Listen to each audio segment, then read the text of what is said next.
Welcome back. Joining us now with reaction to the impeachment trial and President Biden's recent moves to reverse Trump's immigration policies, a man who knows the border well, Texas Republican Congressman Brian Babin. Congressman, great to see you again. Great to see you again as well, Sean and Lindsay. Great. Always good to be with you. Good. Well, thank you. I want to just start off before we get to the border, because there's a lot to delve into there. What are your reaction to where the impeachment trial stands right now and the arguments that have been made? I can only describe it like this. It's a joke, a hypocritical joke. It is a tremendous waste of American time and treasury, and absolutely drags the country through the mud of Trump hatred continuously when the man is no longer in office. It's an unconstitutional effort.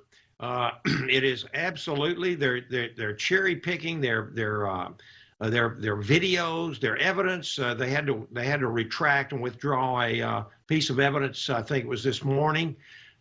It's just terrible to see this happening in the United States, and trying this president when he's no longer in office for the very same things the Democrats have been doing for years, absolutely for years. We'll have to continue watching it, see what Trump's team returns with tomorrow. They say they will have more video. I'm excited to see that. Want to talk to you about the border wall. You and Congressman Andy Biggs from Arizona just returned to the House Border Security Caucus as co-chairman. And just a couple hours ago today, the Biden administration ended Trump's national emergency on the southern border, as well as the funding for the border wall. What impact will this specifically have on Texas and, frankly, the rest of the country? It will have a disastrous impact, not only on Texas, but the entire country. Because open borders are the making of a disaster. And for President Biden to say that the act that he has withdrawn, or excuse me, repealed, is unwarranted is just simply a complete piece of fiction. He is creating a terrible crisis there. And this is something that I believe that the American people, unfortunately, unless you're watching shows like you folks, the American people are not really hearing of the disaster in the making down there. They're catching 3,500 people a day coming across. That's only 40% of the ones that are coming over. So probably 5,000 a day are coming over, and many, many more are coming over as well. He's eliminating the successful Remain in Mexico policy, reinstating catch and release. He's given a free ticket to illegal crossers that want to come over and stay in America, for a permanent period of time. He's risking the safety of Americans and during a pandemic. And what's more critical? Our border. Nothing could be more critical than what we're seeing at the border. He's abandoned the wall. He's reinstated all these things. And I'll tell you, as the border security co-chairman, it scares me to death to think what this country is going to be subjected to because of the foolishness of this administration. And I was part of a group of us in the House that sent President Biden a letter telling him to stop playing politics with the border and do what his mission is, and that is to keep America safe. Yeah, well, it's all politics. I think truly that these folks understand the more folks that can get in, then they give them citizenship, and guess how they vote. I mean, that's it, plain and simple. I do want to switch topics, though, although it's similarly playing politics. It's how they're addressing the return to school. And the administration, Lindsay and I were just talking about this, they're now claiming their goal is to open 50% of the schools one day a week. We played earlier what Jen Psaki said in her White House press conference. I want to play it for you again. So more than 50% open by day 100 of his presidency. And that means some teaching in classrooms. So at least one day a week. Hopefully it's more. So, Congressman, here's the funny thing about this. They are basically stating a goal that is less than what it was when Trump was in office.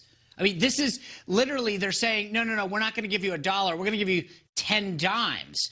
And if you're good, we can make that 20 nickel. They're basically wrapping up exactly what was happening before and calling it something new. I've got a map that I want you to take a look at that's just fascinating. And it basically shows the darker the purple, and your home state of Texas there is obviously darker. It means that they're back to school, right? 60 to 80%. Right. Most of the country's already there. Yet they're basically saying, hey, our goal is to get where we are now. It's like him saying, his pandemic strategy for COVID is something that he came up with. Basically, he's using President Trump's strategy and using it very successfully, I should say. In fact, some of it has actually fallen off since President Trump has left office. But Democrats are supposedly the party of science. They like to brag on this, and I serve as the ranking member on the House Space and Aeronautics Subcommittee, on the House Space, Science, and Technology Full Committee, and they seem to pick and choose what type of science they want to do. Over the last year, Democrats have prohibited Americans' ability to go to church, to go to school, to go back to work, and it is simply time to open this country back up. And it's disgraceful the way they are politicizing this. And I'll tell you, I think there's going to be a day of reckoning. I think 2022 is going to be a very, very tough year for these Democrats. I hope so. Yeah. Before we let you go, I want to get your take on this. Another thing the Biden administration is doing to walk back Trump's policies, it withdrew a rule that required universities participating in federal programs to disclose ties to Confucius Institutes, which have been reported to have strong ties to the Chinese government and propaganda that they were having in the classrooms. Your colleague, Elise Stefanik, wrote an amendment that got shut down by the Democrats, saying that we wouldn't give federal funding to these schools. But real quick, why is this not a bipartisan issue here? Well, it's not a bipartisan issue because the Democrats want to cozy up to China. They always have.